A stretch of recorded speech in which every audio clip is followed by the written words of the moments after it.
जब इंसान दूध का एक घोंट लेता है तो सबसे पहले ये मुंह में दाखिल होता है, जहां ज़बान उसे हल की तरफ धकेलती है।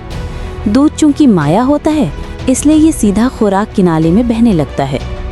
खुराक की नाली अपनी लहरदार हरकत यानी पेरिस्टालसिस के जरिए दूध को आसानी से पेट तक ले जाती है।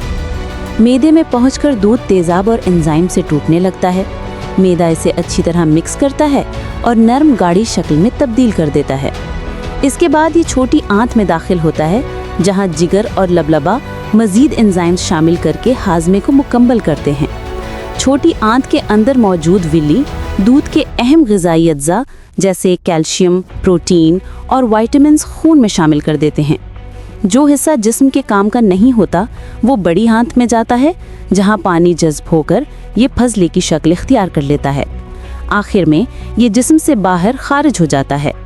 यूं सिर्फ चंद घंटों में एक गिलास दूध का पूरा सफ़र मुंह से लेकर आंतों तक खामोशी से मुकम्मल हो जाता है।